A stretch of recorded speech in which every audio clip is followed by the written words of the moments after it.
여러분 안녕하세요. 이번 시간에는 타당도에 대해서 한번 알아보도록 할게요. 지난 시간에 이야기했던 것처럼 신뢰도 다음엔 항상 타당도가 따라오게 되는데 학생들이 이제 많이 어려워하는 그 부분인데 최대한 쉽고 간단하게 한번 알아보도록 하겠습니다. 간단하게 알아보는 게 제일 좋은 것 같아요. 간단하게 알아본다고 해서 맨날 1시간씩 수업하고 자, 타당도라고 하는 거는 일단은 검사가 측정하고자 하는 속성을 잘 측정하고 있느냐, 잘 측정하고 있는지. 그러니까 이제야 이제 우리는 우리가 신뢰도라고 하는 것은 어떤 측정의 일관성이라고 얘기했어요. 신뢰도는 네, 여기는 이제 어떻게 보면 정확성. 이게 진짜 맞냐 아니냐 요거에 대해서 이제 이야기를 하는 부분이라고 이야기를 할 수가 있습니다. 그래서 검사 도구가 측정하고자 하는 것을 얼마나 충실히 측정했느냐, 검사 점수가 검사의 사용 목적에 얼마나 부합하냐, 검사 도구의 목적의 적합성을 이제 의미를 합니다. 타당도라고 하는 것은. 그래서 무엇이라는 개념이랑 관련이 있고, 이게 실제로 무엇을 재고 있느냐, 능력, 성질, 특성 중 어떤 걸 재고 있느냐, 그런 어떤 전반적인 질문에 대해서 대답해 줄 수 있는 통계치가 뭐냐면은 타당도예요. 자, 그 다음에 타당도의 개념 속에는 준거의 개념이 수반됩니다. 크라이테리온이라고 하는 크라이테리온 개념이 수반되는데 그 말이 뭐냐면은 이 타당도라고 하는 거는 우리가 신뢰도는 어떻게 측정했어요? 신뢰도라고 하는 거는 그 척도 자체를 갖다가 개별 문항으로 보고 나서 그걸 이제 일관성이니 뭐니 해갖고 어떤 통계치를 산출을 하잖아요. 그러니까 그 설문지 하나 갖다가만 해도 신뢰도는 구할 수가 있어요. 근데 타당도라고 하는 것은 준거의 개념이 수반되기 때문에 얘는 혼자서는 못해요. 뭔가 기준이 되는 혹은 기준 혹은 비교 대상이 되는 무언가가 필요해요.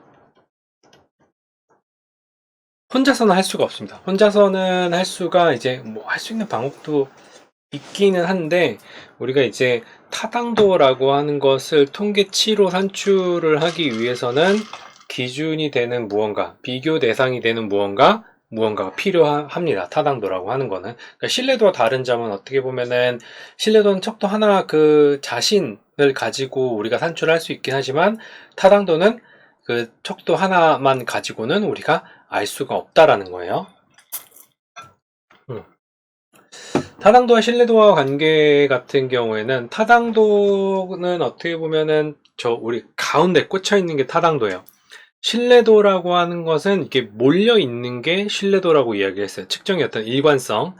타당도와 신뢰도는 좀 복잡하게 관련이 되어 있어요. 그러니까 신뢰도가 높다고 해서 타당도가 좋다라고는 말할 수는 없어요. 신뢰도가 높다고 해서 타당도가 반드시 높은 게 아니에요. 그게 이제 이런 A라는 케이스를 보면은 알겠죠? 신뢰도는 굉장히 높아요.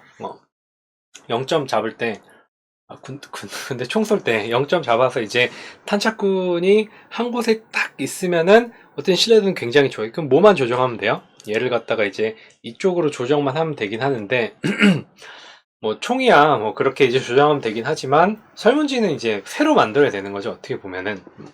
측정해서 타당도와 신뢰도를 동시에 확보하는 게 어떻게 보면 이제 C, 얘라고 이제 이야기를 할 수가 있어요. D 정도만 돼도 not bad. not bad. 이거 이제, 이렇게 되면 이제 문제가 되는 거죠.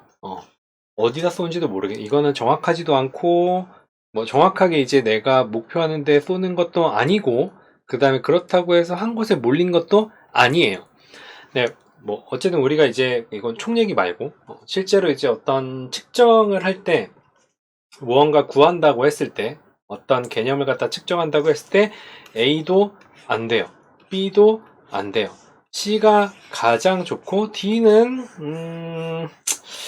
상황에 따라서 정 안 되면은, D를 이제 사용할 수도 있겠죠. 그래도 어느 정도 이제 맞아 떨어지긴 하니까, 측정해서 타당도와 신뢰도를 동시에 확보하는 것이 매우 중요하고, 그 다음에 매우 어렵습니다.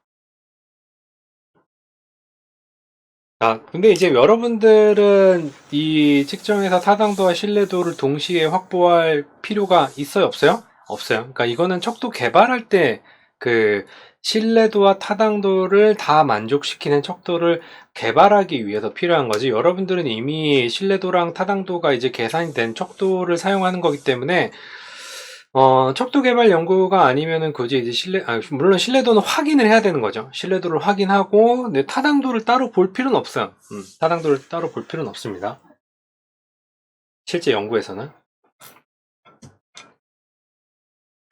자, 네, 신뢰도가 높다라고 해서 타당도가 높진 않지만, 타당도가 높으면 신뢰도는 증가해요.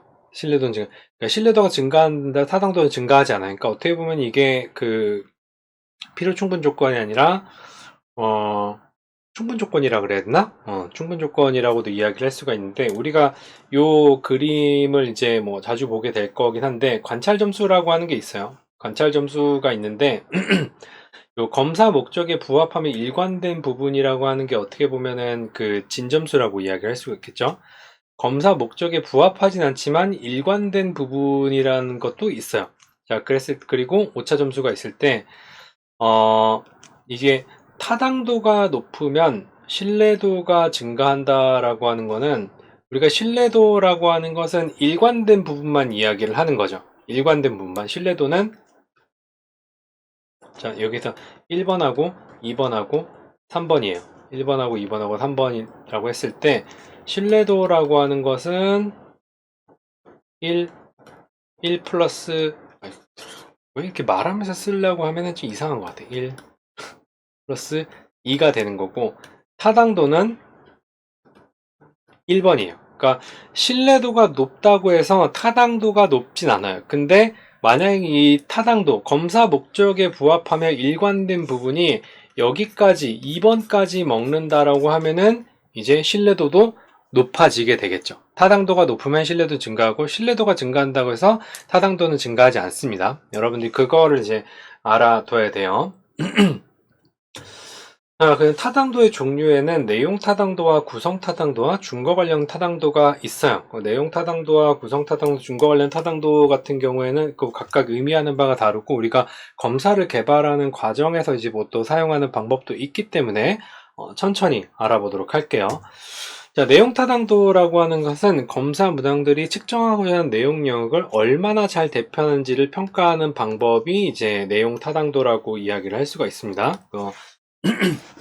얘 같은 경우에는 어떻게 측정하는 수치로 나타난다기보다는 지식 있는 전문가들의 판단에 의존하니까 어떻게 보면은 주관적이에요. 그러니까 저도 이제 가끔 척도 개발 관련해서 의뢰가 오거든요. 그러니까 뭐 이런 척도를 개발하려고 하는데 이 내용에 대해서 검토를 해주세요 라고 이제 와요. 오면은 문항이랑 뭐 이런 것들을 쭉 다 정리해서 이게 어떤 의미로 이제 만들어지게 된 거고, 그런 자세한 설명 매뉴얼까지 싹 다 와요. 그럼 보고, 이건 아닌 것 같은데? 라고 해서 이제 뺄 건 빼고, 넣을 건 넣었고, 이런 것들 체크해서 보내주면은, 저한테만 물어보는 게 아니라, 다른 사람들한테 다 물어봐요. 다 물어봐서 얘네들 취합을 해가지고, 공통적으로 이제 빼라고 이야기하는 거는 이제 연구자가 다시 또 판단을 해가지고 빼거나, 아니면은 그럼에도 불구하고 집어넣거나 그럴 수도 있어요.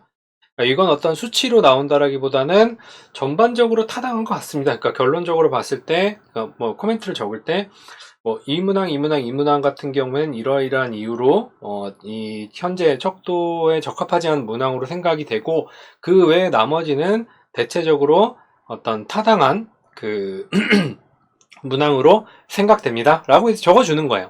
뭐 그랬을 때 이제 연구자가 내용 타당도에 대해서 척도 개발을 할 때 내용 타당도를 기술을 할 때 전문가 몇 명에게 의뢰를 해서 의뢰를 해가지고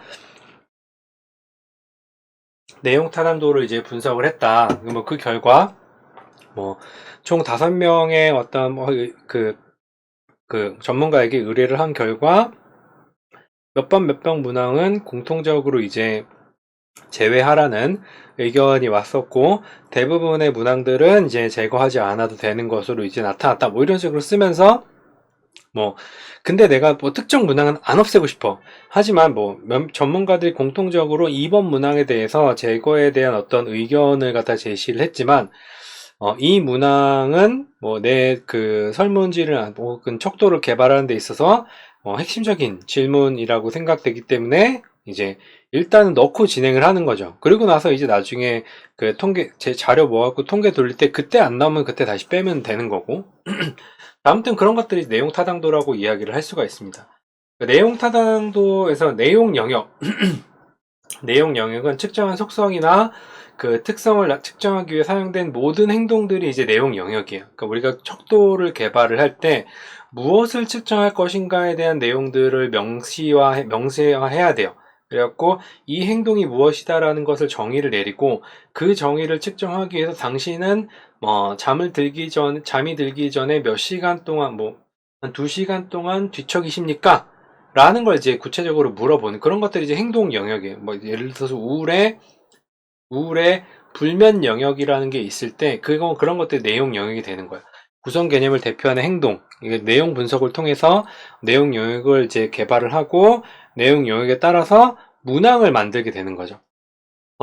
성격 검사나 적성 검사, 행동 표본 얻기에 개방형 질문지를 사용하거나 심층 면접을 실시를 해요. 그 내용 영역을 만드는 방법은 사람들한테 물어보는 거죠. 제가 이제 만들고 싶은 그 오지랖 척도라든지 아니면 꼰대 척도라든지 뭐 이런 것들을 개발한다고 했을 때 내용 영역을 구성하기 위해서 사람들한테 질문해, 자, 꼰대라고 했을 때 어떤 것이 떠오릅니까? 혹은 꼰대라는 행동들은 어떤 것들이 있습니까? 이런 것들을 이제 개방형 질문지를 사용하거나 그렇게 그 자료가 모이잖아요. 자료가 모이면 공통적인 것들이라든지 중요한 것들 가장 많이 이제 나온 내용들을 취합을 해 리스트를 만들어요. 그래서 얘네들 갖다 좀 더 세부적으로 보기 위해서 연구에 참여한 사람들 중에서 혹시 이제 추가적으로 인터뷰 비용을 줄 테니까 심층 인터뷰에 참여할 사람들 계시나요? 물어봐서 심층 인터뷰 할 때 연구에서 이러한 것들이 나는 구체적으로 어떤 상황이었는지 설명해 주시겠습니까? 그런 상황들을 다 수집을 해서 뭘 만드냐면 내용 영역이라고 하는 것들을 만들어요. 그 내용 영역이 어떻게 보면은 그 하위 범주라고도 이야기를 할 수 있고 우리가 털문지를 볼 때 요인이라고 하는 것들이 있어요. 그러니까 예를 들어서 제가 주로 이제 사용하는 예시로 사용하는 스트레스 요인 같은 경우에는 부모 요인이랑 학업 요인이랑 또래 요인이랑 외적 조건 요인 이런 식으로 있을 때 청소년의 스트레스라고 하는 게 부모님 때문에 받는 스트레스가 있고 성적 때문에 받는 스트레스가 있고 그 다음에 또래 때문에 받는 스트레스가 있고 외모나 아니면 용돈, 경제적인 요인에 의해서 받는 스트레스가 있다. 뭐 이런 식으로 이제 내용 영역 같은 것들을 정하게 되는 거죠. 뭘 통해서 앞에서 얘기했던 개방형 질문지라든지 심층 면접 같은 걸 통해서 내용 영역을 구분을 하고 그 영역에 따른 설문지를 이제 문항들을 만드는 거예요. 그리고 그 문항을 만들면은 누구한테 갖다 줘요? 앞에서 얘기했던 것처럼 내용 타당도를 보는 거예요. 전문가한테 이제 가져가가지고 적합하냐 적합하지 않냐 이런 것들을 이제 물어보게 되는 거예요. 자, 내용 영역의 단점 같은 경우에는 이제 그 성취 검사 같은 것들은 내용 영역 기술력이 좀 수월한 편이지만 심리 검사 같은 경우에는 내용 영역의 하위 범주에 대한 어떤 상대적 중요성 같은 것들을 평가하기가 어려워요. 그러니까 예를 들어서 스트레스, 좀 아까 얘기했던 청소년의 스트레스에서 부모하고 성적하고 또 뭐 있었지? 부모하고 성적하고 그 뭐냐? 또래하고 외적 조건이 있을 때 그 중에서 뭐가 더 중요하냐 중요하지 않냐 이런 것들을 갖다가 이제 그 정하기가 굉장히 어렵다라고 이야기를 할 수 있겠죠. 많이 보고된 게 중요하다라고도 이야기할 수 있겠지만 그것만으로는 좀 부족하다는 거예요. 자, 그 다음에 이제 그 검사 문항을 이제 그 분류를 하는 거죠. 측정 화증 분야 전문가를 선정한 다음에 개발된 문항들 내용 타당도를 이제 분석을 하고 높은 수준의 내용 타당도를 가지는 검사의 경우 검사 문항 내용 영역을 잘 대표할 수 있다고 이야기를 할 수가 있겠죠. 내용 영역을 잘 대표할 수 있다라고 하는 것은 그만큼 내가 알고자 하는 거를 알고자 하는 바를 잘 측정할 수 있다는 겁니다. 알고자 하는 바를 잘 측정할 수 있는 거고, 그러니까 이 문항 구성이라고 하는 거를 저는 주로 20개에 비유를 하거든요. 20개라고 하는 게 해본 적은 없어요. 해본 적은 없는데, 뭐지, 문제 내는 사람이 잘 지금부터 질문해봐 라고 했을 때 이제 물어보는 사람이 뭐 살아있어? 아니면 뭐 다리가 네 개야? 뭐 이런 식으로 물어보잖아요. 그런 것들이 뭐냐면은 이제 문항이 되는 거예요. 내용 영역 같은 것들이 이제 뭐 어느 정도 이제 물어봤을 때 내용 영역 같은 것들이 구성이 되겠죠. 살아있으면서 다리가 네 개면은 일반적으로 이제 그 반려견이나 아니면 이제 반려동물 쪽에 이제 속하는 게 아닐까? 아니면 이제 뭐 동물이거나 아니면은 뭔가 사육하는 뭔가일까? 뭐 이렇게 생각할 수 있겠죠. 그런 범주들이 이제 되는 거고, 높은 수준의 내용 타당도를 가진 검사라고 하는 것은 그 질문이 정말 핵심 질문만 들어가 있는 거예요. 그러니까 그렇게 되면 20개를 할 때 몇 번 질문 안 하고 바로 답을 맞출 수가 있겠죠. 그럼 알고자 하는 바를 잘 측정할 수 있다라는 걸로 이제 이야기를 할 수가 있습니다. 다음 내용 타당도 분석의 신뢰성을 높이기 위해서는 내용 영역의 상세한 기술이 중요한데, 내용 타당도 분석의 내용의 상세한 기술이 중요한, 아까 제가 얘기했던 것처럼 그 설문지 같은 것들 내용 타당도를 봐달라고 의뢰가 오면은 그냥 딸랑 설문지만 그 문항만 오는 게 아니에요. 문항만 오는 게 아니라 아까 얘기했던 것처럼 이 문항은 무슨 이유에 의해서 만들어진 거고 전체적으로 어떤 요인들을 측정하기 위해서 이렇게 나왔다라고 상세한 어떤 매뉴얼이 같이 와요. 그걸 같이 읽고, 그게 뭐냐면은 내용 영역이에요. 그 내용 영역을 잘 읽어보고 정말로 이 내용 영역에 맞는 질문이 구성이 됐는가를 갖다가 살펴보는 게 내용 타당도를 보는 거예요. 그러니까 실제로 그 수치나 이런 것들은 나오진 않지만 주관적인 판단에 의해서 가타부타를 갖다가 이제 이야기를 하는 게 내용 타당도고, 내용 타당도랑 조금 비슷하게 생각할 수 있는 게 안면 타당도인데, 안면 타당도라고 하는 거랑 이제 내용 타당도라고 하는 차이점은 일반인이냐 전문가냐의 차이예요. 그러니까 일반인들이 봤을 때 얼마나 타당해 보이는지, 그럴듯한데? 여기서 이제 일반인이라고 이야기를 하는 거는 뭐 심리학을 하나도 모르는 사람들한테 물어보면 볼수록 그런 안면 타당도가 굉장히 높다고 이야기를 할 수가 있겠죠. 아는 사람들이 보는 거 같은 경우에는 그 내용을 이미 알고 있기 때문에 이거 맞는 것 같은데 라고 이야기를 할 수 있지만, 우리가 어떤 설문지를 항상 심리학 공부한 사람들을 대상으로 설문을 하는 게 아니잖아요.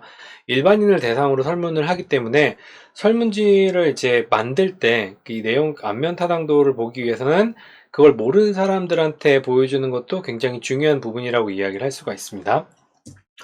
자, 그 다음에 구성 타당도.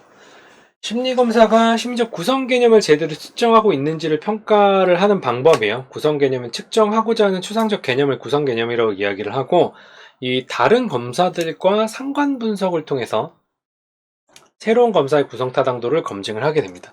그러니까 우리가 아까 타당도에는 뭐가 포함이 돼서 준거의 개념이 포함된다라고 이야기했었죠. 준거의 개념이 포함된다라는 게 이제 여기 의미를 가집니다. 다른 검사들과 상관 분석을 통해서, 그러니까 누가 꼭 필요한 거예요.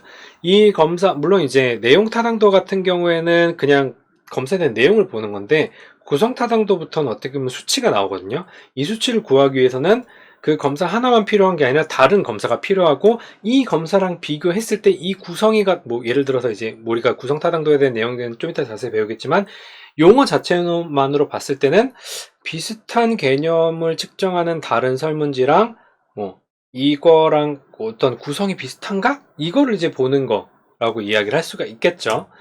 자, 구성 타당도 검증 방법은 새롭게 개발된 검사의 구성 타당도 검증은 일단 처음에는 수렴 타당도를 검증을 할 수가 있습니다. 수렴 타당도라고 하는, 수렴이라고 하는 건 뭐예요? 쭉 모이는 거죠. 쭉 모이는 거니까 쭉 모이게 되면은 어때요? 얘들이 이제 비슷하다라고 하는 거죠. 수렴 타당 비슷해지면 비슷해질수록 이 개념이 수렴한다라고 이야기를 할 수가 있겠고, 이 비슷해지면은 상관을 구할 때 서로 비슷한 정도가 높으면 어떻게 돼요? 높은 상관을 나타내겠죠. 새로 개발한 검사를 동일하거나 유사한 속성을 측정하는 기존 검사 비교해서 두 검사 간의 상관계수가 높으면 구성 타당도가 높다고 이야기를 할 수가 있는 거고, 수렴 타당도가 높다고 이야기할 수 있고, 수렴 타당도가 높으면은 구성 타당도가 이제 뭐 좋다고 이야기를 할 수가 있겠죠.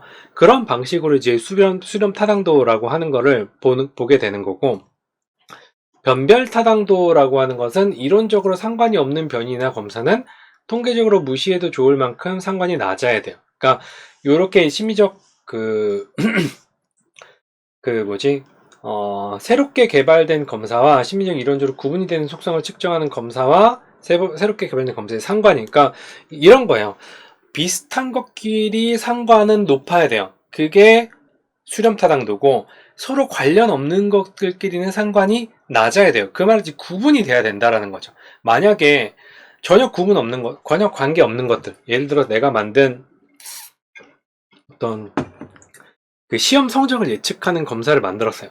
시험이 아닌 시험 성적을 예측하는 검사를 만들었는데 그 시험 성적을 예측하는 검사와 유사한 거는 뭐가 있을까요? 그냥 시험 성적을 집어넣어도 되겠죠. 아니면은 지능이 아니에요. 시험 성적을 예측할 수 있는 검사가 지능 말고 아니면 지능 검사라고 지능이라고 하면은 좀 그러니까 공부 시간? 공부 그것도 들어가나? 아무튼 비슷하잖아요. 시험 성적을 예측할 수 있는 지능이라고 할게 그냥 워킹 메모리 검사하고 이제 같이 봤을 때는 상관이 굉장히 높아야 돼요. 근데 이 시험 성적을 예측하는 검사하고 손톱의 길이하고 상관은 어때야 돼요? 손톱이 길면 시험을 잘 보나? 그건 아니잖아요. 그건 게으른 거지. 아니면 이제 손톱 깎을 시간도 없이 그 공부를 열심히 하면은 그럼 말이 될 수도 있긴 하겠지만 완전 상관없는 거잖아요. 그랬을 때는 손톱 길이하고 시험 성적을 예측하는 검사랑 상관은 굉장히 낮아야 된다라는 거죠. 이론적으로 관련이 없는 것끼리는 상관이 낮고 이론적으로 관련이 있는 것끼리는 상관이 높게 나오게 되면은 이건 이제 구성타당도가 이제 좋다. 구성타당도가 검증이 됐다라고 얘기할 수 있고 여기서 여러분들이 이제 기억해야 될 건 수렴은 높고 변별은 낮고 이래야지 그 구성타당도가 좋다고 이야기를 할 수가 있습니다. 자, 그 다음에 다특성 다방법 행렬 검증이라고 있는데 이 다특성 다방법 행렬 같은 경우에는 다양한 방식으로 측정된 다양한 속성들 간의 상관을 정리를 한 거예요. 그러니까 다양한 방식으로 측정된 그것도 상관을 기반으로 합니다. 이거 수렴타당도와 변별타당도를 동시에 검증할 수 있습니다. 이걸 통해서 여러 속성을 다양한 방법으로 측정 후 상관 분석을 실시를 해요.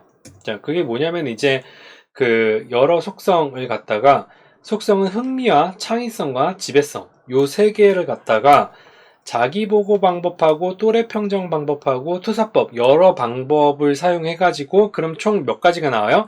9가지가 나오겠죠. 그 자기보고 방법으로 흥미, 그 다음에 창의성, 지배성을 보고 그 다음에 또래평정 방법으로 흥미, 창의성, 지배성을 보고 그 다음에 투사법으로 흥미, 창의성, 지배성을 이제 본 거예요. 그래서 보면은 요 라인 같은 경우에는 뭐예요? 자기보고 방법과 그 다음에 또래평정과 투사의 상관이 나오는 거고 요 라인은 또래평정 방법과 투사 방법의 상관이 나오는 거예요.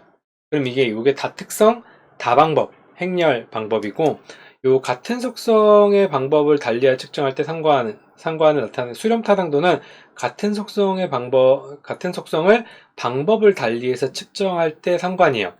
빨간색 굵은 글씨. 얘는 A1과 A1이죠. A2와 A2고 A3와 A3예요. 그러니까 같은 속성의 방법을 A1, A1 다른 방법을 달리해서 상관을 본 게 이 라인이 수렴타당도 방법이고 변별타당도는 다른 속성의 방법을 달리해 측정할 때 상관이에요. 그러니까 이 점선으로 표시된 거. 그러면은 흥미하고 창의성과 지배성 간의 관련성은 낮아야 되는 거예요, 높아야 되는 거예요? 얘네들끼리는 상관이 낮게 나와야 돼요. 그래서 이제 보라색 부분을 보는 거고 흥미하고 그러니까 방법을 달리했을 때 흥미끼리는 상관이 높아야 돼요, 낮아야 돼요? 당연히 같은 개념을 측정한 거니까 상관이 높게 나와야 돼요. 그랬을 때 이제 A1과 여기 있는 게 흥미와 흥미를 보는 건데 흥미끼리의 상관을 보는 건데 방법을 달리했을 때 상관이잖아요. 그럼 이제 이게 수렴타당도가 되는 거고 여기는 창의성과 흥미를 보는데 방법을 달리해서 창의성과 흥미를 본 거잖아요. 그랬을 때 이제 상관이 낮게 나와야 되는 거죠. 그럼 방법도 달리하고 개념도 다르면 상관이 어떻게 나와야 돼요? 더 낮게 나오겠죠. 동일한 개념도 방법을 달리하면 상관이 좀 낮아지게 돼요. 네, 근데 방법도 다르고 개념도 다르면은 당연히 상관이 더 낮아지겠죠. 자, 동일한 개념인데 방법을 달리했음에도 불구하고 상관이 높게 나오면은 그건 어떤 거예요? 그건 이제 관련성이 굉장히 높은 개념이라고 이야기를 할 수가 있겠죠. 그래서 다특성, 다방법 행렬을 가지고 수렴 타당도와 변별 타당도를 한꺼번에 볼 수 있긴 하지만 이건 지금 총 몇 번을 실시를 해야 되는 거예요? 9번을 실시를 해야 되는 겁니다. 그러니까 이거는 그냥 이론적인 거고, 뭐 확실히 보려면 이런 식으로 볼 수 있다를 이야기를 하는 거예요. 타당도는 이걸로 보진 않아요. 이거 너무 번거롭기 때문에 뭐 좀 생각했을 때 완벽한 방법처럼 보이긴 하는데 너무 번거롭죠. 이거는. 자, 그렇게 이제 다특성, 다방법 행렬 개념으로 수렴 타당도와 변별 타당도를 볼 수 있다는 거 이야기를 했고, 구성 타당도 검증 방법 중 하나는 또 요인 분석을 통해서 하는 게 있어요. 요인 분석이라고 하는 거는 그냥 요 짧은 시간 동안 이야기를 할 수 있는 건 아니에요. 요인 분석 하나만 가지고도 거의 한 3, 4주를 이야기를 할 수 있는 거고, 뭐 한 학기 내내 이야기를 할 수도 있어요. 근데 이제 요인 분석이라고 하는 건 여러 변인들 간 상호 관련성을 분석한 다음 상호 관련성을 기초로 각 변인들이 공통으로 측정하고 있는 잠재적 특성 또는 요인을 밝혀내기 위한 통계 기법이에요. 그러니까 문항 1과 문항 2와 문항 3이 이렇게 있다라고 하면은 Q1과 Q2와 Q3이 있다라고 하면은 얘네들이 가지고 있는 공통적인 부분이 뭐냐면 요걸 이제 요인으로 한다는 거. 모든 문항들이 공통으로 나타내고 있는 부분을 갖다가 구하는 게 요인 분석이에요. 얘는 어떻게 보면 다른 준거라든지 이런 거 필요 없이 혼자서 할 수 있게 되는 겁니다. 혼자서 할 수 있습니다.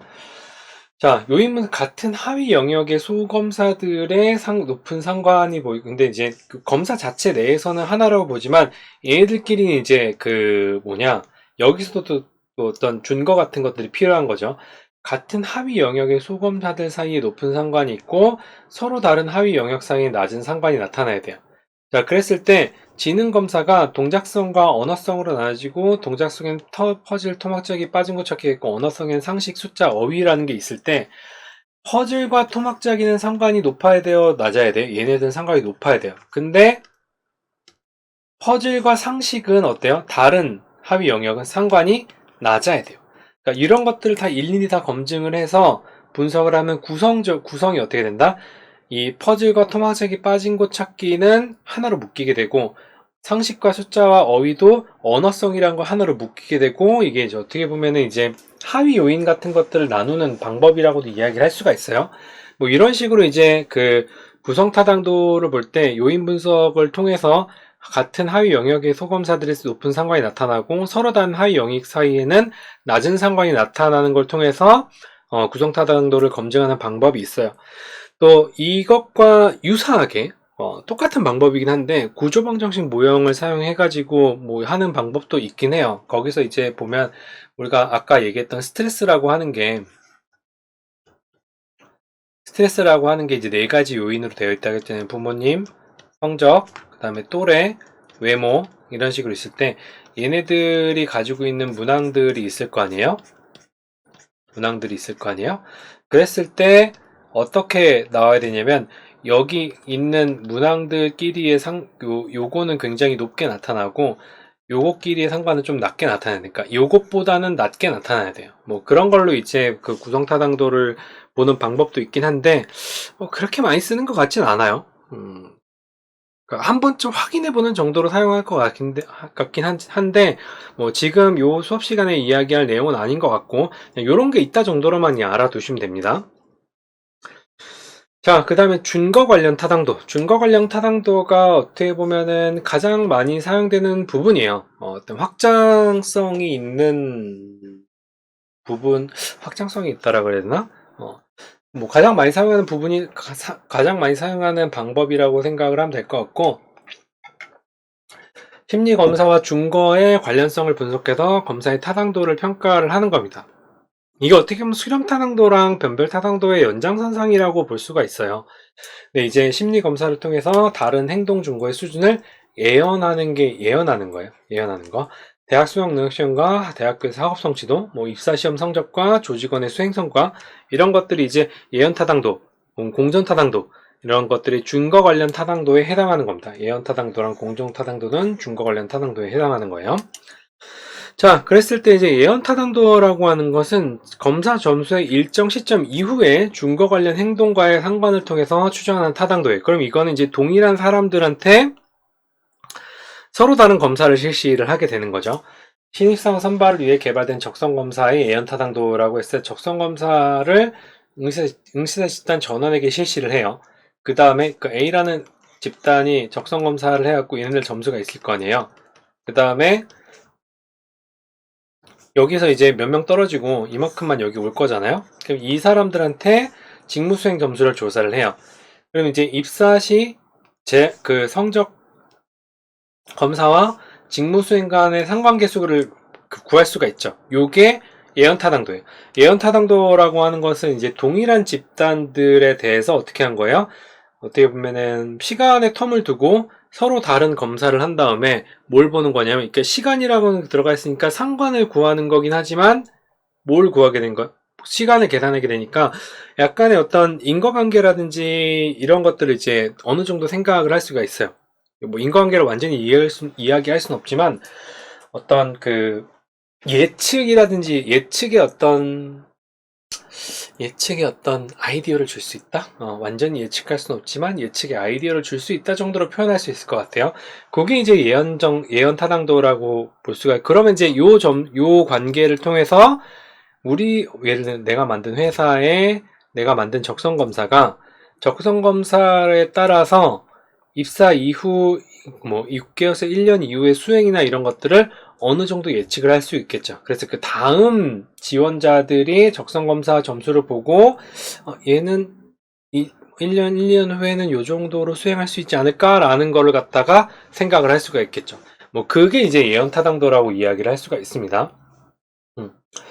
근데 이제 예언타당도 개수 추정 시 유의사항은 기존 검사를 실시하고 새로운 적성검사에 대한 점수만 얻는 거고, 대상자들의 직무수행 점수 일정 기간 이후에 측정을 하게 돼요. 근데 이제 검사 타당도 개수를 구하는데 사용된 표집이 모집단을 얼마나 잘 대표하느냐, 뭐 이건 당연히 중요한 거죠. 자, 근데 이제 그리고 공존 타당도를 갖다가 이야기를 해보면은, 공존 타당도는 준거 관련 척도를 동시에 측정해서 상관계수를 계산해서 평가하는 타당도예요. 예언 타당도 단점인 타당도 계수 추정하기에 기다릴 필요가 없습니다. 공동 타당도 추정 절차는 현재 회사에서 근무하고 있는 조직 구성원들이 새로운 적성 검사를 실시를 해요. 그리고 적성 검사를 치른 조직 구성원들의 수행 점수를 측정을 합니다. 두 측정 시간 상관계수를 꺼내 공존 타당도를 추정을 하게 됩니다. 그러니까 이거는 어떻게 보면은 기존에 이제 입사한 사람들을 대상으로 실시를 하는 거고, 앞에 있는 예언 타당도는 새로 입사한 사람들한테 적성 검사를 실시를 하고 그 사람들에 대해서 어떻게 해요? 나중에 어떤 직무 수행이나 이런 것들을 관련성을 보는 거고, 공존 타당도라고 하는 것은 현 시점에 재직해 있는 사람들을 대상으로 적성 검사를 실시하고 뭐 어떤 수행 점수 같은 걸 따로 모아가지고 이들의 관련성을 보는 거예요. 그러니까 측정하는 시점이라든지 이런 것들이 차이가 난다라고 시점과 대상이 달라진다고 이야기를 할 수가 있습니다. 일반적으로 공존 타당도랑 예언 타당도를 봤을 때 여러분들이 어떤 게 훨씬 더 편할 것 같아요? 당연히 공존 타당도가 훨씬 더 쉽겠죠. 기다릴 필요가 없고 있는 사람 갖다 쓰면 되니까 따로 모을 필요가 없는 거죠. 자, 예언 타당도와 공존 타당도가 이제 예언 타당도 같은 경우엔 측정된 능력이 미래의 수행과 관련성을 통해 검사의 타당성을 평가를 하는 거고, 공존 타당도 측정된 능력이 현재 수행과 관련성을 통해 검사의 타당성을 평가하는 거예요. 그러니까 요거는 이제 미래 수행 관련성, 현재 수행 관련성의 차이가 있는 거고, 관심 있는 수행을 현재 측정할 수 없을 때 그 예언 타당도를 보는 거고, 왜냐하면 신입사원들의 관심 있는 수행이라고 하는 거는 이 사람들의 적성에 관심 있는 게 아니라 이 사람들의 수행에 관심이 있으니까 현재 측정할 수 없을 때 예언 타당도를 실시를 하게 되는 거고, 공존 타당도는 관심 있는 수행을 현재 측정할 수 있을 때 지금 있는 사람들의 어떤 적성과 수행에 관심이 있을 때 바로 지금 할 수가 있게 되겠죠. 그게 예언 타당도랑 공존 타당도의 차이라고 이야기를 할 수가 있습니다. 자, 그 다음에 이제 준거 관련 타당도의 문제점, 이게 예언 타당도, 준거 관련 타당도의 분석의 문제점은 준거 오염, 표집 크기, 검사 준거의 신뢰도, 범위 축소 이 네 가지 문제를 가지고 있습니다. 준거 오염이라고 하는 것은 평가 대상자의 준거 관련 추정치가 그 사람의 능력을 정확하게 추정하지 못한다라는 거예요. 부하 입사 성적에 대해 알게 됨으로써 수행의 평가치가 달라질 수가 있어요. 그러니까 예를 들어서 우리가 이 어떤 신입사원이 1년 지나고 나서의 수행을 평가한다고 할 때, 이 신입사원의 입사할 때 적성검사라든지 점수를 평가자가 알 수도 있겠죠. 알 수가 있으니까, 얘는 입사할 때 성적이 굉장히 좋네? 그러면은 보는 게 달라질 수가 있어. 잘하는 애니까 이제 뭐 잘하겠지라고 하면서 요런 것들이 준거 오염이라고 이야기할 수 있고, 그 다음 이제 평가 대상자와 평가자가 동일한 배경, 동양 동문, 정확한 평가가 이루어지지 않을 우리가 이제 회사에서 연이 있잖아요. 학연, 지연, 혈연, 흡연, 그런 어떤 연이 있잖아요. 그런 걸로 인해서 이제 정확한 평가가 이루어지지 않을 수가 있습니다. 준거 오염 문제를 해결을 할 수는 있는데 완벽히는 안 돼요. 그래서 이제 어떻게 보면 평가를 할 때 블라인드 테스트를 한다거나 아니면은 이제 외부 평가자들을 데리고 와가지고 평가를 하거나 뭐 그런 방식을 사용을 하죠. 내부에 있는 내부와 외부 인원들을 같이 평가자로 두고 준거 오염이 이제 그런 문제를 보면 표집 크기는 적어도 200명 이상은 돼야 돼요. 그러니까 많은 표집을 얻는 것이 불가능할 경우 높은 타당도 개수를 가진 검사를 사용하는데 뭐 그게 현실적으로 가능한지는 잘 모르겠어요. 어쨌든 우리가 뭔가 설문지를 하거나 타당도를 본다고 했을 때, 그러니까 이 타당도라고 하는 건 여러분들이 논문 쓸 때 보는 건 아니에요. 검사를 개발할 때 타당도 같은 것들을 보는 건데, 그러면 이제 검사를 개발할 때 몇 명이 돼야 되냐? 아무리 작아도 200명은 넘어야 돼요. 200명이 미니멈이고, 그 이상일수록 이제 좋습니다. 보통 400명에서 600명 정도 써야지 안정적인 결과가 나와요. 왜 400명에서 600명, 여기서 지금 400명에서 600명 돼야 되냐면, 표준의 크기는 적어도 200명 돼야 된다고 하잖아요. 근데 검사를 개발할 때 무슨 짓을 하냐면, 모은 사람을 반으로 나눠가지고, 따로 분석하는 파트가 있어요. 따로따로. 서로 다른 분석을 가지고 분석을 하는 파트가 있는데, 그때 이제 분석할 때마다 200명이 되기 위해서는 400명이 필요하다는 거예요. 표시 크기는 적어도 200명 이상 돼야 되고, 200명을 반으로 나누면 100백이잖아요. 그러면 이제 사례수가 적어지니까 위험하게 되는 거예요. 그러니까 여러분들이 척도 개발 논문 같은 것들을 좀 읽어보면은, 사례수가 대부분 200명이 안 되는 것도 있긴 해요. 그렇다고 여기 200명 안 되는 거 있잖아요. 라고 이제 이야기를 할 수 있겠지만, 그렇다면 그 결과는 그렇게 많이 신뢰를 할 수 없습니다. 라고 이야기를 할 수 있을 것 같아요. 그래도 개발이 됐잖아요. 라고 이야기를 하면은, 쓰고 싶으면 쓰세요. 결과가 안 나오는 건 제가 책임지는 건 아니니까, 본인이 책임지는 거니까, 되도록이면 이제 검사 개발을 할 때 많은 사례수를 가진 그 척도를 갖다가 사용을 하는 게 조금 더 안정적이라고 이야기를 할 수가 있습니다. 자, 그 다음에 준거 관련 타당도에서 검사 준거의 두 변수의 신뢰도가 이제 문제가 될 수 있어요. 두 변수의 신뢰도가 높을수록 두 변수 측정 오차가 작아지면 두 변수 간의 상관계수가 타당도가 증가하게 돼요. 그러니까 신뢰도가 높은 척도를 사용하는 게 타당도가 이제 타당도에 영향을 미친다라고 하는 거죠. 그러니까 여기 있는 표가 좀 헷갈릴 수도 있긴 하겠지만 그냥 쭉 보면은 높은 신뢰도를 사용할수록 지금 요거 높은 신뢰도를 사용할수록 교정상관계수라고 하는 게 어떻게 보면 이제 타당도라고 이야기를 할 수가 있어요. 요게 점점점 증가하죠. 신뢰도가 낮아질수록 타당도가 점점 감소하게 되는 것을 볼 수가 있습니다. 그러니까 여러분들이 준거 관련 타당도 분석을 할 때 첫 번째로 이제 갖춰야 될 게 여러분들이 제작한 새로 만든 설문지의 신뢰도가 높아야 되고 그 다음에 준거로 사용하는 그 설문지의 신뢰도도 높아야지만 타당도가 높게 나오게 되는 거예요. 물론 그건 통계적인 수치예요.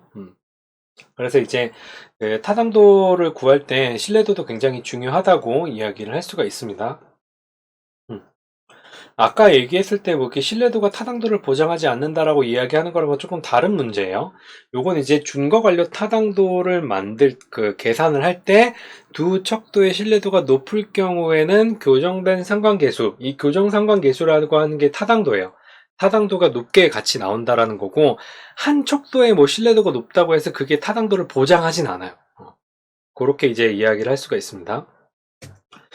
자, 그다음에 범위축소. 범위축소라고 하는 거는 우리가 이건 상관에서 이야기한 거랑 좀 비슷하게 이야기를 할 수가 있어요.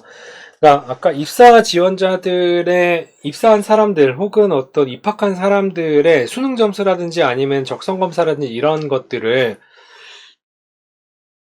이게 입사 후에 어떤 수행이랑 어떤 관련성을 가지느냐를 본다고 했을 때 뭐가 문제가 되냐면 떨어진 사람들은 어쩔 거야. 떨어진 사람들은 포함이 되지 않죠. 일부 집단만 사용될 경우 표집이 전체 모집단을 적절하게 대표하지 못해요. 그러니까 입학시험에서 합격 후 일정 시간 지난 후 예언 타당도를 측정할 경우 불합격한 사람 포함되지 않아요. 그 다음에 선발될 집단은 모집단에 비해 동질적이며 동질적인 집단일수록 상관계수는 이제 작아지게 됩니다. 그러니까 그림을 그리면은 범위 축소라고 했을 때 뭐 요런 어떤 그래프가 있어요. 근데 이게 커트라인이에요. 요 이상의 사람들만 지금 예언 타당도를 보게 됐을 때는 전체 이렇게 있을 때보다는 상관은 더 줄어들 수밖에 없어요. 그런 것들이 이제 준거 관련 타당도에서 뭔가 이제 그 어떤 커트라인이 존재하고 하위 집단이 나누어질 때 만약에 이제 그 뭐라 그래야 되나 입사 시험 같은 게 떨어진 사람들을 다시 측정하면 안 돼요라고 해서 떨어진 사람들 어떤 수행이나 이런 것들은 어떻게 측정할 거야? 그다음에 만약 학교가 다른데 그 사람의 그 학교에서 수행이라든지 이런 것들은 어떻게 측정? 그 측정 자체가 안 되기 때문에 이런 어떤 표본이라든지 대표성의 문제가 발생을 할 수가 있습니다. 자, 그래서 선발된 참가자 전체 모집된 대표하는 표집이 될 수 없고 범위가 축소될 경우 분산이 줄어들기 때문에 검사 점수 준거에 해당하는 점수 상관계수가 작아지게 됩니다. 범위 축소의 정도는 응시자 가운데 선발된 사람의 비율이 작을수록, 그러니까 선발된 사람이 작을수록, 그러니까 많이 떨어질수록 더 커지게 되고 그에 따라 상관계수 크기도 더 작아지게 돼요. 예를 들어서 여기 커트라인이 여기서 막 이쯤 된다 라면은 상관은 훨씬 더 작아지게 되겠죠. 그런 것들이 이제 범위 축소의 문제라고 이야기를 할 수가 있습니다. 자, 타당도는 요약을 하자면은 타당도에는 내용 타당도, 구성 타당도, 준거 관련 타당도가 있어요. 그러니까 내용 타당도라고 하는 거는 내용 분석하고 내용 영역을 기반으로 전문가가 문항에 대해서 적절한지 적절하지 않은지에 대한 주관적인 판단을 하는 거예요. 그게 이제 내용 타당도고, 구성 타당도는 구성 개념을 얼마나 잘 측정하는지 정도를 나타내는데, 그 구성 타당도에는 수렴 타당도와 변별 타당도가 있어요.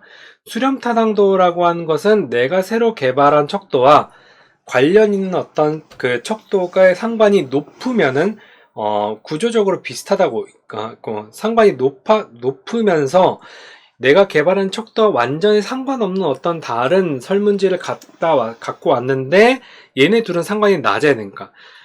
그러니까 뭐 간단히 얘기하면 비슷한 건 비슷하게 나와야 되고 다른 건 다르다고 나와야 된다라는 거예요. 구성 타당도는 만약에 비슷하다고 한 게 다르게 나오고 다르다고 본 게 같다고 나오게 되면은 이거는 이제 뭐부터 잘못된 거예요? 내용부터 잘못된 거예요. 내용 영역부터 잘못된 거고 설문지가 잘못 이제 설정됐다고 이야기를 할 수가 있습니다. 그게 이제 구성타당도고, 구성타당도에서 수렴타당도와 변별타당도를 한꺼번에 볼 수 있는 게 다특성, 다방법, 행렬과 이제 뭐 요인 분석 이런 것들로 이제 검증할 수가 있어요. 그 다음에 이제 타당도라는 그 준거 관련 타당도는 예측 타당도하고 공존 타당도가 있고, 예측 타당도 같은 경우에는 이제 시간이 필요하고 우리가 지금 당장 측정할 수 없을 때 예언 타당도, 예측 타당도를 사용을 하고, 지금 당장 우리 관심 있는 행동을 측정할 수 있을 때는 공존 타당도를 사용을 해요. 그래서 일반적으로 설문지 개발을 할 때는 대부분 이 예측 타당도도 사용하긴 하지만 가장 좀 더 손쉽게 사용할 수 있는 게 뭐냐면은 공존 타당도를 좀 더 손쉽게 사용할 수가 있습니다. 자, 그리고 준거 관련 타당도는 준거 오염, 표시 크기, 검사 신뢰도, 범위 축소 같은 것들의 영향을 받을 수가 있어요. 여러분들이 타당도 개념에 대해서 조금 더 이제 깊이 이해를 하려면은 척도를 한번 개발해 보면은 타당도의 개념을 확실하게 이해를 할 수가 있고, 만약에 이제 탐색적 유인분석이라는, 여기 유인분석이라는 개념도 나왔는데, 탐색적 유인분석이라든지 확인적 유인분석이라든지 이런 것들을 좀 공부를 하면은 타당도의 개념을 좀 더 쉽게 이해할 수가 있는데, 지금 단순히 그냥 개념적으로 이야기를 하는 거기 때문에 생각보다는 좀 어렵게 느껴질 수가 있어요. 근데 여러분들이 이 챕터에서 알아둬야 될 거는, 타당도는 뭐다?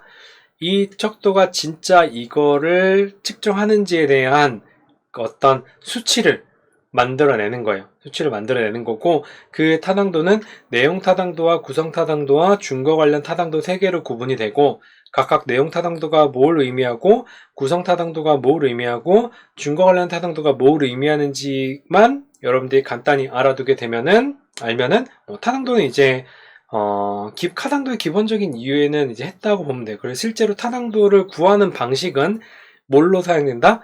검사 점수들의 상관으로 이제 계산이 된다라고 이야기를 할 수도 있고, 상관으로 계산되지 않을 때는 이제 구조방정식 모의나 이런 것들을 사용해가지고 계산을 할 수가 있습니다. 그걸로 타당도 숫자가 나오진 않는다. 뭐 그건 여러분들 나중에 어드밴스 된 부분에서 배우면 될 것 같아요. 자, 이렇게 해서 타당도에 대한 내용을 간단하게 요약을 해볼 수가 있고, 이제 타당도까지 했으니까 기본적으로 설문지로 하는 내용에 대해서는 거의 다 마무리가 된 것 같아요. 자, 이제부터 우리는 다음 시간부터 우리는 어디로 가냐면 지옥으로 갑니다. 어느 지옥이냐면 실험 지옥으로 갑니다. 지금까지 너무 어려웠어요 라고 이제 생각을 하면은 그 다음부터는 어렵다고 생각하지 못할 정도로 정신이 혼미해지는 분야로 이제 간다고 보면 될 것 같아요. 자, 아무튼 긴 시간 동안 강의 듣느라 고생 많았고, 다음 시간에 뵙도록 하겠습니다. 수고하셨습니다.